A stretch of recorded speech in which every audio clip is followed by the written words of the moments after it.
next lecture is by Professor Reinhard Siegmund-Schultze from Norway. He is currently a professor for history of mathematics at the University of Agder in Kristiansand. So he will give a lecture on 100 years after the Great War, a century of breakdowns, resumptions, and fundamental changes in international mathematical communication. Please welcome.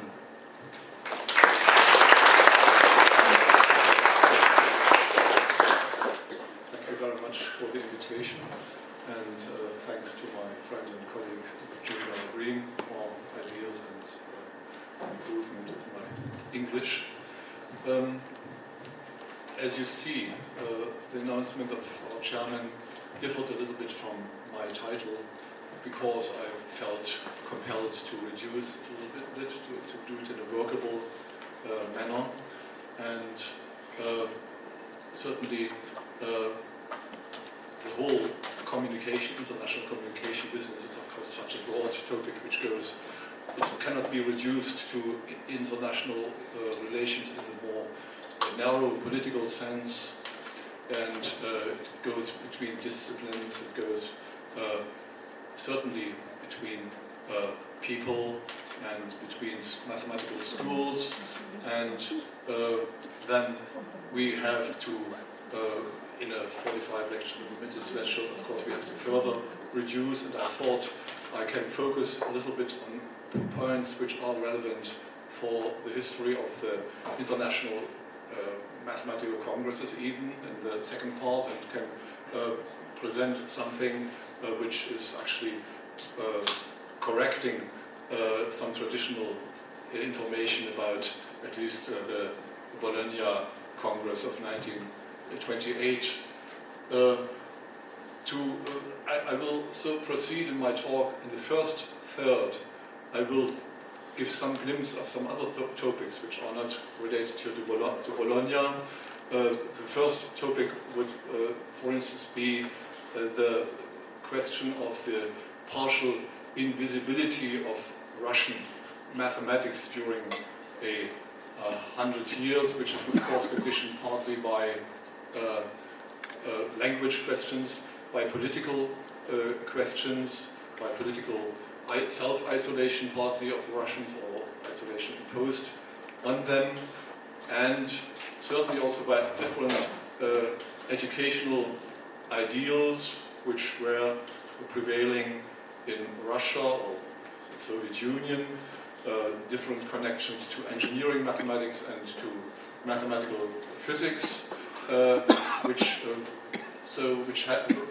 partly haven't been in the same way in Western mathematics, and so all these contributed to a certain invisibility which kind of is now, especially as to the work in nonlinear mechanics and in dynamical systems and in topics which haven't been so much in the mainstream of Western mathematics, with exceptions like Birkhoff, for instance, in the United States. And of course the Russians themselves, they picked up on traditions in French mathematics of Poincaré. But then of course we see that Poincaré had itself in a way a delayed reception in Western mathematics over half a century, and which has again to do with other developments in French mathematics, for instance with the flourishing of Bourbaki and the more kind of abstract brand of mathematics. But broadly speaking, before I go into this example a little bit, we can probably speak about three major periods of international mathematical communication in the last 100 years. I'm starting, of course, not coincidentally with 1914, because we are just now 100 years after the beginning of this terrible war, and the first period going from the First World War until the Second World War, maybe including the wars themselves, which have special secrecy regulations, of course, which had effect on communication. Then the second period being basically the period of the Cold War until 1989-90, and then the third period, not only determined politically but also determined technologically by the new technologies. Of course, one can discuss how the connection between the two things is, the political dimension and the technological dimension, with the new technologies coming then with internet and all that, what you know well, very well.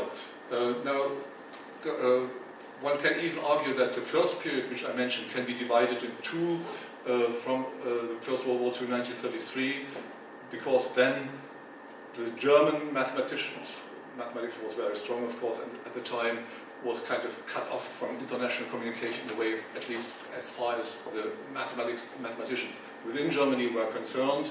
And then we had this mass emigration from Germany due to the Nazi rule, and the Russians themselves, they kind of isolated themselves from the West at the time, which had, of course, also to do with the Nazi thing, and so this all is very interconnected. Now, to the first thing with the Russian reception of the Russians, that's my abstract here. You can read it, of course, in proceedings, and you can read literature and more detailed, dense discussion in my proceedings papers. Now, so they were going to Rockefeller and mass exodus and influence of Bourbaki in more detail. Now I want to quote here Mary Cartwright, the president of the London Mathematical Society at the time, when he said, working on nonlinear vibrations and oscillations from the early 1940s, which was not in the mainstream actually in Western mathematical research, and reported international communication restrictions. And she alluded to the language barrier between English and Russian, but also to the role of early immigrants to the US, such as Minosky, who helped to overcome that barrier. You can read the quotation for yourself. So this has still to be elaborated historically, how these early migration to Russia, Lefschetz, Stamarkin, Minosky, then finally helped to be aware of research in Russia, how this awareness was influenced by that the Russians and the Americans became allies during the war for a while, and then how these contacts were kind of partly interrupted again. I go now, which I mentioned already, the Bourbaki, which is of course mediated many ideals of internationality and modernity, at least in the Western Hemisphere. For instance, the math is set theory, as you know, and some influence on international educational ideas were palpable from Aug19Tue, the new math in various national forms, which have been strongly criticized. And this is kind of part of the divide also to the Russians, which we have to say, in hindsight at least. And then we meet this quotation from Vladimir Arnold, saying in 1990, maybe with tongue in cheek, in the last 30 years the prestige of mathematics has declined in all countries. I think that mathematicians are partially to be blamed as well, foremost Hilbert and Bourbaki. So I would think his teacher Kolmogorov wouldn't have signed this quotation, because he was heavily influenced, of course, by Hilbert and in his axiomatics of probability theory, for instance. But it shows, at least the quotation, that in hindsight, kind of the perspectives change historically, and that he has a wholly different impression of what the influence of axiomatic structural mathematics was on also on Russian mathematics. To go into another topic, because I said in the first third I will jump in a few different topics. We have the continued influence of migration on American mathematics even today on the United States, which we have, of course, examples found also on this Congress, not to speak about the first female Fields medalist. So American mathematics certainly couldn't thrive as it does without continued immigration of bright postdoctorates, and in 1998 they say it's the strongest national community in the mathematical science. This strength is somewhat fragile. If one took into account only homegrown experts, the United States would be weaker than Western Europe. Western Europe is nearly as strong in mathematics as the United States and leads in important areas, also benefited by the presence of emigre Soviet mathematical scientists. I'm not going to venture to go into what we would have to say today, 15 years later, but maybe some things are still similar. And indeed, of the side of the mobility of personnel, the most visible change of international mathematical communication in recent decades is the massive immigration of Russian mathematicians, as described in 2006 by the Israeli-Russian functional analyst Millman, who himself was instrumental in this process. So you can read it for yourself. So every mathematical center in the West was touched and enriched by this movement. That's what he says. He's very optimistic about the possibility to engulf and to assimilate Russian mathematicians, but others are kind of more pessimistic, saying that not that they can't be assimilated, but the damage to the Russian community is still a kind of lingering problem by this immigration, of course. Some of the most striking changes in conditions today are, of course, globalization, the digital revolution. So while much has changed, there are some invariants too, which are maybe even the more surprising, particularly certain stability of national educational ideals, which some countries still have to try to adapt to others or to find the real. I mean, we have these kind of international educational reports and about problems that come from the past and haven't been solved yet. Then we have this archive.org website, 1991, which is now, of course, a kind of continuation of preprint tradition. All the new problems of publishing peer-reviewed articles have been hotly debated recently on an international scale, for instance, in responses to and in massive support for an initiative by Fields medalist Tim Gowers. So the new element is, of course, a shift of the working load in publishing process to scholars and academic institutions, to the diminished role of print on paper, with undiminished or even increased profits on the part of commercial publishers, as some at least who initiated this memo claim. The memo was by the name of The Cost of Knowledge, and then I've taken out one interesting quotation for my purposes from this memo. It says, "One reason for focusing our criticism on Elsevier rather than, say, Springer, is that Springer had a rich and productive history with the mathematical community." So you see they have still some credit, even if they are also highly criticized for the high prices of their journals. And so it shows how history is kind of still having impact on today's evaluations on the part of mathematicians. So then we know that also the ethics of professional competition and publishing has been increasingly discussed in recent decades, triggered by spectacular events such as Paramount's refusal to accept the Clay Prize money, was confirmation of the Poincaré conjecture, and so on. And then this new project, the Polymath project, initiated by Gowers. This was just a few glimpses which I want to give you, which are partly more densely discussed in my paper. And now I'm going to go for this ICM, the Congress 1928. So we have a manuscript here. It's handwritten, kind of oldish German, and you can see this quotation, "Die Mathematik kennt keine Rassen." I have to say I'm German national, so although I'm working in Norway. Which means mathematics knows no races. The draft is apparently in the hand of Hilbert's wife, and it was part of a political speech which he intended to give at the ICM in Bologna in 1928. And then you find it in all histories and all reports about the Congress that indeed he gave this talk, this speech, and said, it's Mathematik kennt keine Rassen, it said much more.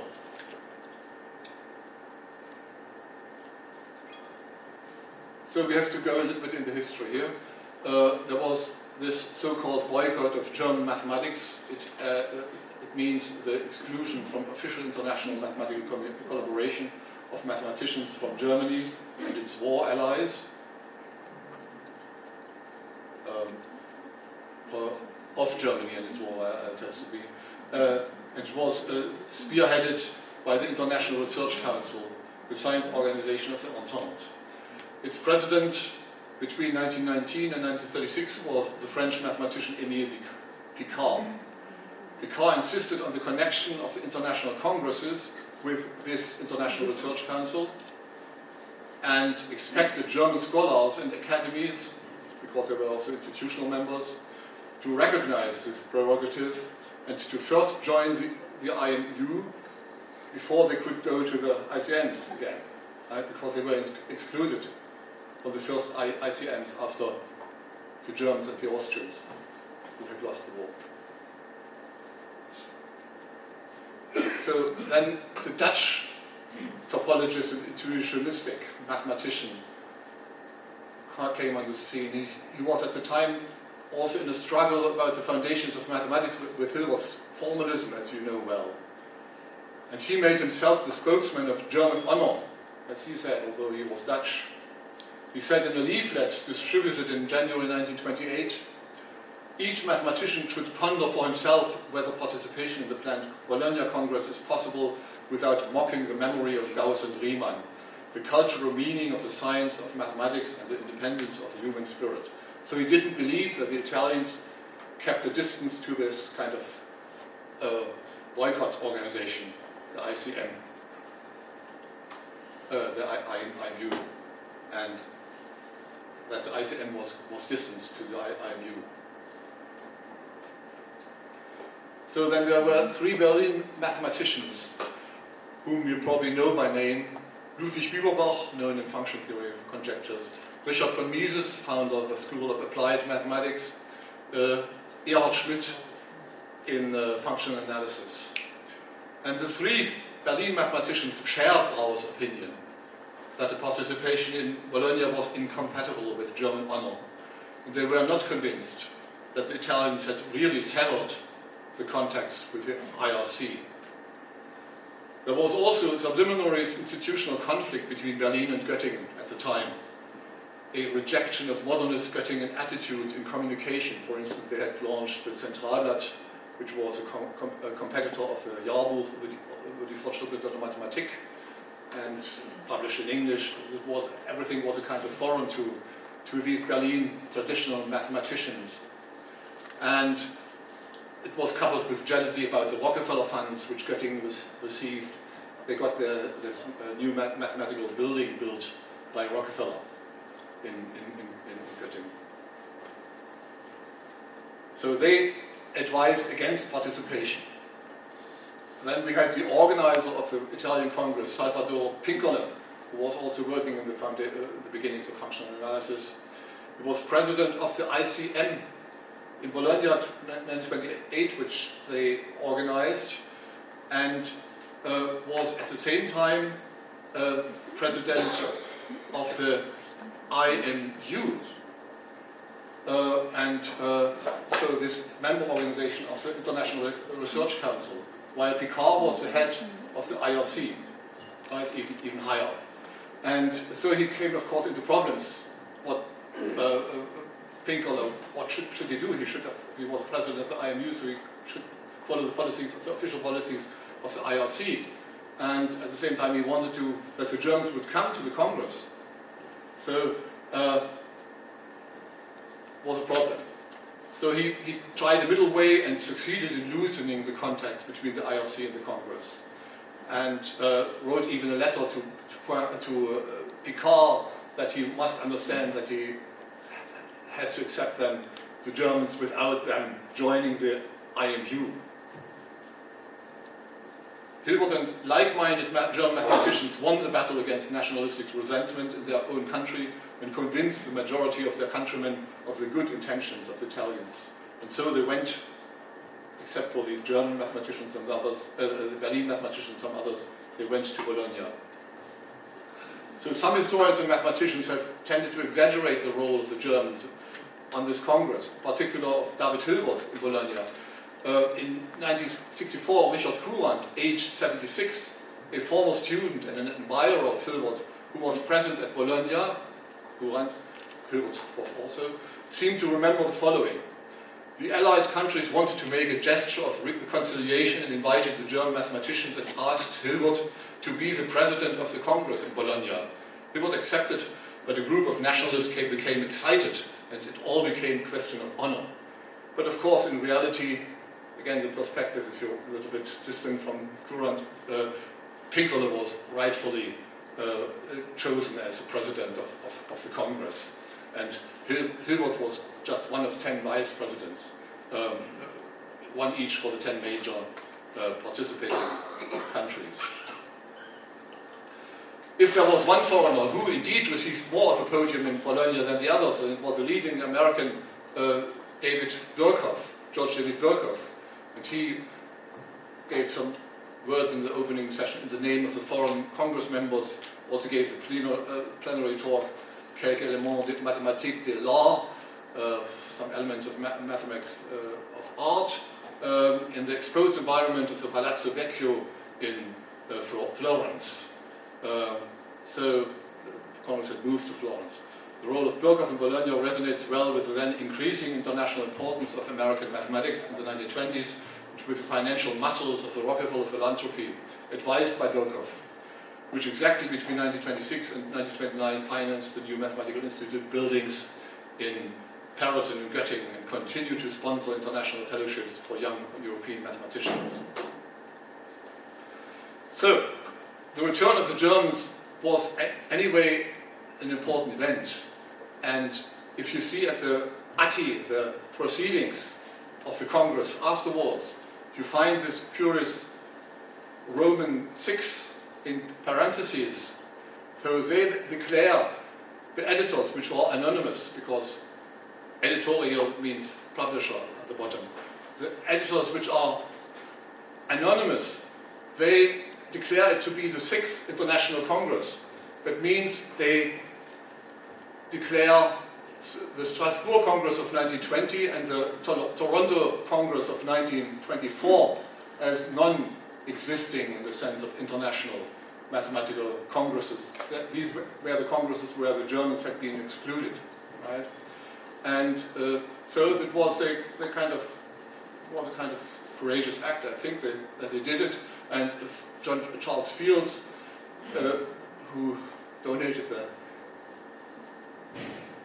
medal, certainly was not happy about it, because then his own Congress from 1924 was kind of discredited. Okay. So now we have Constance Reed, who wrote these influential biographies of Hilbert, of Courant and others. And she says in the Hilbert biography, 1970, with vivid fantasy, Hilbert's appearance in Bologna. At the opening session, well, you can read for yourself, the delegates saw a familiar figure, more frail than they remembered because he was sick at the time, he was ill, marching at their head. For a few minutes there was not a sound in the hall, then spontaneously every person present rose and applauded. And then she quotes Hilbert. It makes me very happy. After a long, hard time, all the mathematicians of the world are represented here. This is as it should be, and it must be for the prosperity of our beloved science.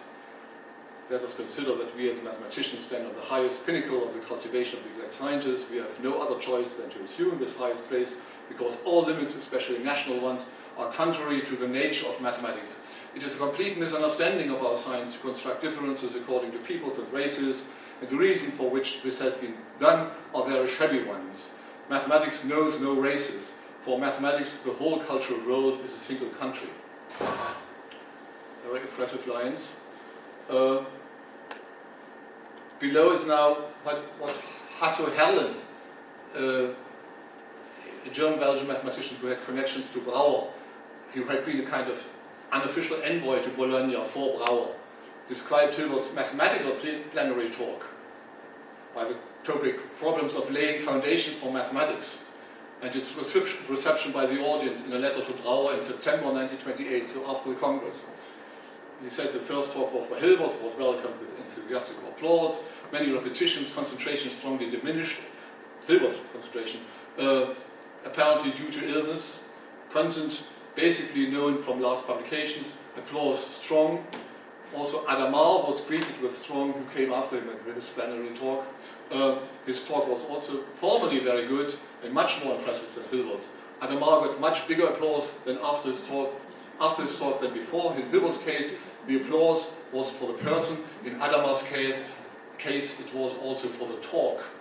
So it's interesting. So he doesn't deny that he got much applause, but he's talking, nota bene, about the mathematical talk, not about the political talk of Hilbert. So while Hilbert's mathematical talk is published in the proceedings, there is no trace of his political address in the proceedings of the Congress, in any published report about the event, or in any correspondence of contemporaries which has been available to me. In view of the unusual outspokenness of the address, with its central statement, mathematics knows no races, even an unofficial presentation, for instance, during a dinner party or reception, should have been noted in reports or in correspondence from the time. So it's a kind of negative proof which I have for that the talk actually was not given. Most official histories of the ICM have, however, copied from Reed's biography. That's the only source. There was a 3-page draft of the talk in the manuscript division of the Göttingen University Library, which Reed apparently used back in the 1960s. So it's no doubt that Hilbert intended to give the talk, and that he intended to say exactly that, and even more. So now one has to reflect, why didn't he give it? First, short and Constance Reed, she certainly was not on the Congress, he was not a mathematician, and it would have been 10 years at the time. So it was certainly fantasy on her time, and on her part. And Alex Anderson says rightly, she would have a place in history if she had done nothing more than write her biography of David Hilbert, in a sense, because it's very influential, and I have to say personally, she has a very good grip on the person and on ideas, even mathematical ideas, which she communicates, and it sounds very reasonable, only that much of it is not documented, and much of it is also can be proven to be wrong. And her sister, mathematical sister, Julia Robinson, maybe has given her advice, and it's certainly her merit that the Hilbert papers were kind of rediscovered in Göttingen, and that they went later into the library. I'm wondering why mathematicians are so impressed by these books, and I think, well, it's just because it's so sound, and it gives good presentation of the ideas of the people, and that things which she tells could have happened. And mathematicians are, as you know, they are concerned about logical consistency of systems, and whether then in the end it's applicable, or whether it's true, that in the sense of reality, it might be a different thing. Well, that maybe is a kind of remark, but which is disputable, but I think it is, mathematicians certainly have sometimes other demands on historical truth than they have on mathematical truth, in this sense. So now looking at the 3-page draft of Hilbert's address in the Göttingen Handschriftenabteilung, one can find, for instance, these additional remarks. If we look even superficially at the history of our science, we see all nations and peoples, the big as well as the small, taking successfully and equal part in it. Then he mentions 30 mathematicians. And then he says, these names are thrown wildly among the nations, as a dice cup couldn't do it more thoroughly and less biased. But if you look closely in it, then there's a list of 30 mathematicians, and except Abel, Hamilton, Huygens, and Newton, and a bit further below Chebyshev, all mathematicians mentioned were French or German speaking. Thus the names were certainly not thrown wildly and randomly among the nations, and one has to, of course, to ask, how about women? How about the Indian Ramanujan?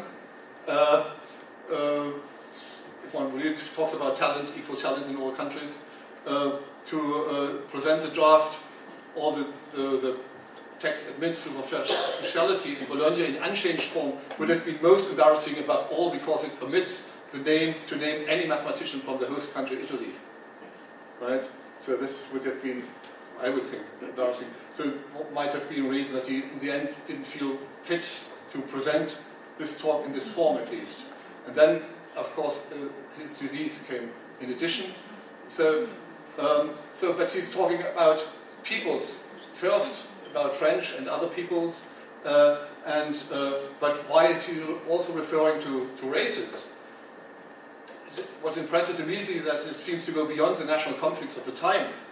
Hibber's statement seems far-sighted. It even seems to predict and to warn against the Nazi rule 5 years later and against Biebermann's racist theories of Deutsche Mathematik after 1933. Indeed, Reed forgot and found irrelevant in her quote of parts of the draft to include 3 words which are quoted here below in red. It's a complete misunderstanding of our science to construct differences or even incompatibilities, Unterschiede oder gar Gegensätze, according to peoples and races. And the reason for which this has been done are very shabby one. So that he's saying that people are saying, well, people are claiming that Jews are kind of doing different mathematics in a sense which is not compatible with other mathematics. It's not just different, it's just also something which is not compatible, certainly not with the minds of other people, and that's what exactly the Nazi mathematicians later claimed. So we need actually more historical background to understand Hilbert's planned presentation. Then I cannot go into all this now, but there's certainly existing academic anti-Semitism in the German Republic of Weimar, but there's also a prehistory of obsession with race going even before the Great War, and also on the sides of scientists and of philosophers, and of discussion of intellectual abilities with regard to talent for sciences. The eugenics movement in both its rights and leftist version has dimensions, Germanic nationalistic propaganda, and which was used and misused related to pedagogical and psychological investigations. We should think about Felix Klein's 1909 seminar in Göttingen on mathematics and psychology, where German Jewish mathematicians such as Felix Bernstein took an active part, and in which anthropological conditions were discussed as well. There was an article in Notices of AMS about the applied protocols, which are available online too. You can read, because we started with the First World War, the appeal to the Antikulturwelt of October 1914, signed by 93 representatives of the German scholarship in art, among them Felix Klein, the painter Max Liebermann, and the physicist Max Planck, but not by David Hilbert. Those who have allied themselves with Russian Serbs and who presented the world with the shameful spectacle of inciting Mongolians and Negroes against the white race have the very least tried to portray themselves as the defenders of European civilization. Were it not for German militarism, German culture would long ago have been eradicated. The German army and the German people are one and the same. And Klein signed that. He was excluded for that from the French Academy of Science, actually. But we have to see also the French side.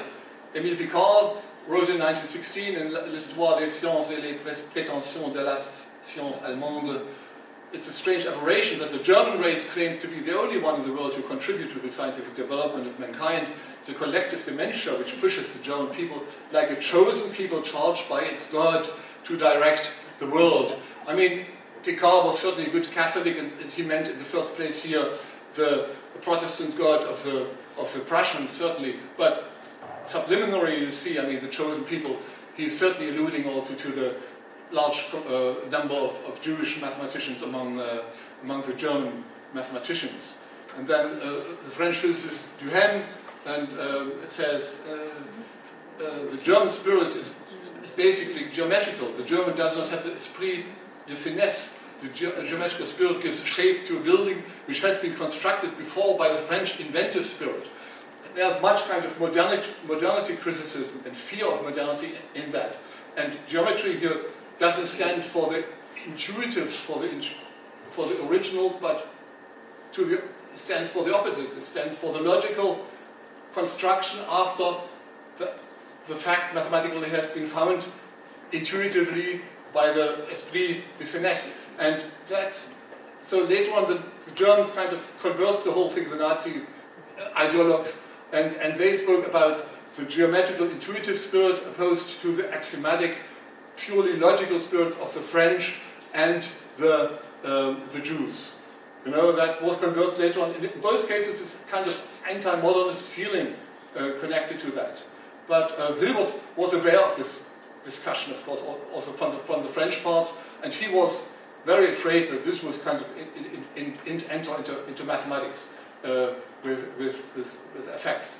You can read more of that in Herbert Mertens, if you read German book Moderne Sprache Mathematik, where he's going into this, because for Hilbert, who was sick at the time with kind of blood cancer, it was kind of a parallel feeling that he felt threatened by Brauer in two ways, by this kind of nationalist movement and also by the intuitionism, and for him kind of two things flew together, and he thought that if he would, and you know, at the time there was this discussion about the foundations of mathematics, and it was a time of crisis with hyperinflation in the Republic of Weimar, and historians like Mertens have argued that these conditions of the time kind of sharpened the conflicts within the foundations of mathematics and made the so-called foundational crisis really palpable or really relevant in the minds of some mathematicians. And Hilbert now felt that if Brauer would prevail in the end with this kind of intuitionist mathematics, then all his kind of life work would be for nothing. And that's why he wanted to move Hilbert Brauer out of the Mathematische Annalen. Also because he felt his life was approaching its end, and he didn't know what would happen to his most cherished journal, Mathematische Annalen. And that's why he kind of ordered his allies in the Mathematische Annalen to throw Brauer out of the Mathematische Annalen, so he was moved out from the editorial board. So I've written this down here again. And at the Bologna Congress, actually, Hilbert talked to Blumenthal, who was the managing editor of Mathematische Annalen, in detail about his plans to remove Brauer, and also Bieberbach, who was also in the board with a lower position from at the Mathematische Annalen. And this was actually done immediately after Bologna. That's not kind of all to Hilbert's favor how this was done, but I mean, one has to understand the guy at the time. And Einstein, who was at the board too, spoke about the affair in ironic terms as the battle of frogs and mice, alluding to Homeric fable. And Max Born, quantum theory, wrote a letter to his friend Einstein after the Congress. He gave a good description of the political positions of Hilbert and his opponents with Hilbert's sharp eye. He said, Hilbert is not politically very left-wing. On the contrary, for my taste, and even more for yours, he is rather reactionary. But when it comes to the question of the intercourse between scientists of different countries, he has a very sharp eye for detecting what is best for the whole. Hilbert considered, as we all did, that Brauer's behavior in this affair, where he was even more nationalistic than the Germans themselves, was utterly foolish. But the worst of it all was that the Berlin mathematicians were completely taken in by Brauer's nonsense. I would like to add that the Bologna business was not the decisive factor, only the occasion for Hilbert's decision to remove Brauer. Bologna business is the participation in the Congress. I can understand this in Gerhard Schmidt's case, his kind of opposition to participation in the Congress, for it always did lean to the right in politics as a result of his basic emotions. For Mises and Bierbach, however, it is a rather deplorable symptom. So we must not forget that Bierbach was not recognizable at the time as a kind of extreme nationalist and as a Nazi as he would be 5 years later. But apparently there were first signs to that. But I mean, Hilbert, by the way, was not a Jew. That's important always to have in mind for the whole discussion. Maybe I should have said this before. So, and that's about the end, the seizure of power by the German Nazis brought international mathematical communication almost to a standstill for the Germans within Germany. Ludwig Bieberbach would soon speak deprecatingly about international formalism in mathematics. At the same time, under the political apartheid conditions of Nazi Germany, alleged differences in incompatibilities between German and Jewish mathematicians became a pretext for discrimination and dismissals. Hilbert may then, in view of the mass immigrations, well have uttered his famous, yet again undocumented and yet again claimed by Reed, remark to the Nazi Minister of Education, "There is no mathematics in Göttingen anymore." 5 years later, in 1938, anti-Semitic legislation was introduced in Italy as well.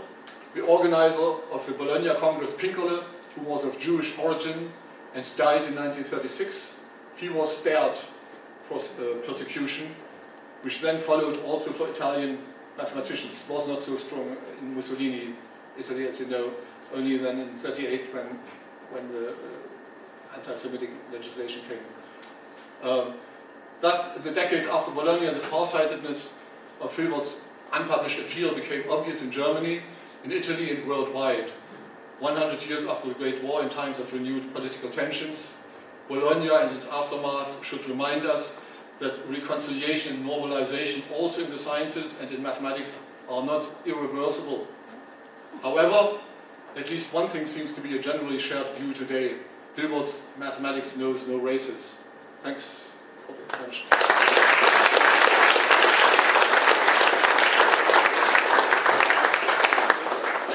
Yes, we have just one question. Yeah, I was struck by the words from Hilbert's political talk. I was struck because it seemed to me that a possible background for them would be the success of Oswald Spengler's The Decline of the West. Spengler's Untergang des Abendslandes. Was published 1919 and 1920, the English publication following soon thereafter, and it seems to me that part of what you have shown from Hilbert could be a reply to the view that was advocated by Spengler. Yeah, I could have mentioned Spengler too. I mean, it feeds into the whole tradition of Lebensphilosophie in the 1920s, and which of course goes partly back to the time before the First World War.